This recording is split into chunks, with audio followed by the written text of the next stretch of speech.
Today on the Points Unknown channel, we're going to be talking about getting a stuck receiver hitch or receiver rack out of the receiver hitch.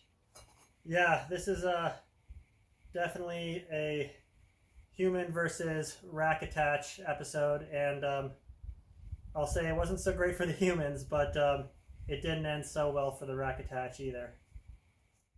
We tried small hammers, large hammers, a tractor, lots of penetrating lubricant, heat, chisels, more chisels, and more hammering, but in the end it required complete and total destruction of the hitch attachment. But almost as important as the success of getting the hitch attachment out is figuring out why it happened in the first place, and how we can stop it from happening in the future. Ultimately, I think we need to look to the RakAttach, the makers of our swingarm hitch attachment, to answer this one. As you'll see that in this case, it appears the RakAttach swingarm attachment failed on us, with the coating dissolving almost completely and leaving behind a rusty mess. Video to show what happens to your trailer hitch when you leave your RakAttach attached for what, 5 years?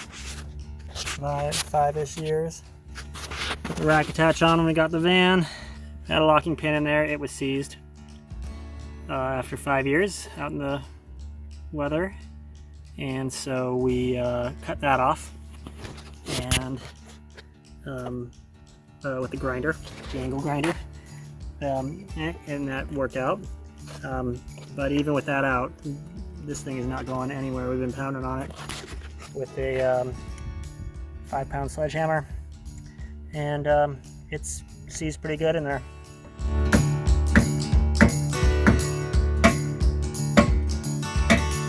Desperate times call for desperate measures. Yeah, let's do it. Nice and slow.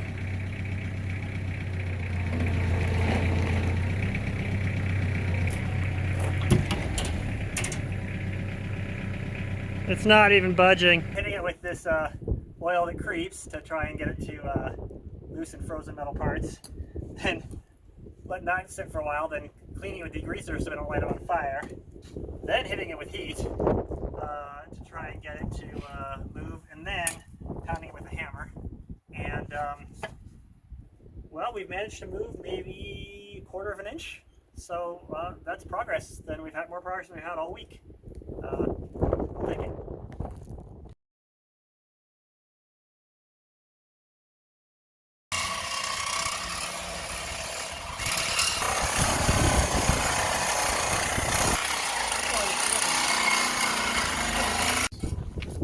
So after trying just about everything to get this out and keep the RakAttach in one piece, we've decided that it's just not going to work. And we had pounded on the thing enough, and so we cut it off with the grinder. Now what I'm going to try and do is cut notches or slits into the piece that's in the receiver end, so I can knock out a chunk of it and essentially fold it in on itself. Hopefully I can cut it without doing too much damage to the receiver hitch, and get it out of there. So that's the plan. Well, we're continuing to mangle this thing, but can't seem to get it out. We've cut a pretty good groove into the bottom, but not all the way through yet, so got to keep on going to get a new saw blade, because yeah, I mean, I'm pounding on it as hard as I can, and it's just not, I mean, it's moving fractions of an inch. You can see we've cut the notch out of the hitch there, trying not to get it into the receiver. Now that we have the notch out of the middle, and hopefully it's well detached, I guess I'm going to take the chisel to the outside here and see if I can fold the edges in a little bit, get the whole thing to shrink down, and then hopefully it'll just fall right out. But there's been a lot of hope in this project and not a lot of results, so brute force it is. We bought this air chisel kind of on a whim because we saw somebody else using one, but I wasn't sure how effective it was going to be doing anything. But man, it like, you don't really feel like it's doing much, but then it does. Well, it's unseized. Now we just have to get it to actually do something. You're gonna push it.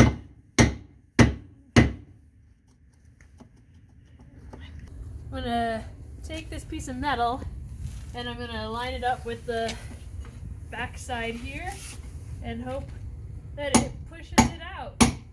It's moving.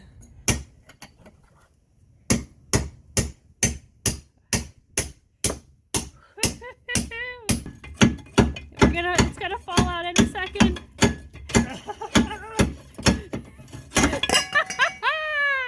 Oh my god. Yee-hoo! Holy crap. Congratulations. Oh, that was, well, more effort than I thought it was going to be. So here is the piece that was stuck, and as you can see, the coating is pretty well failed. I mean, I think that's pretty clear here of why it stuck so bad. If we look at the hitch itself, we look inside there, you know, it's not so bad. It doesn't look bad. And if we look at the outside, right, I mean, the coating is intact and good. And if we look at the outside of the RakAttach, you can see, I mean, the coating here has failed as well. We wound up using a larger breadth of tools than I would have ever thought possible when we struck out on this adventure. We knew that it was going to be difficult getting the rack out of the receiver hitch because we'd made some small attempts in the past. However, we were not aware that it was going to require sledgehammers. Pulled on it with a tractor. We pulled on it with a rope. Air chisels, propane gas. We hit it with a big hammer.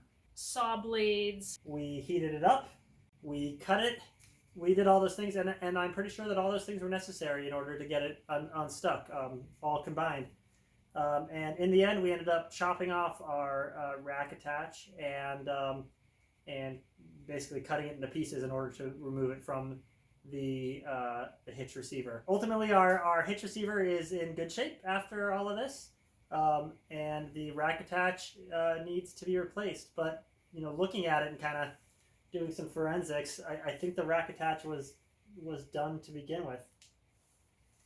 It definitely has a significant amount more corrosion on it than the receiver hitch itself does. And it looks worse for the wear even before you take a look at all the hits and dings that we put into it, trying to get it off. Yeah, you know, I feel like we had done our part to sell RakAttach systems, as we put it in our blog on the best bike and ski rack system ever. And certainly, you know, functionally speaking, it is amazing. But I guess I'm not impressed with the coating on the system. Thank you for watching this edition of the Points Unknown Garage. If you like what you see, please like the video. If you want to see more, please subscribe. We try to bring you new and exciting content from our adventures and travels and projects in the garage on a monthly basis. See you on down the trail.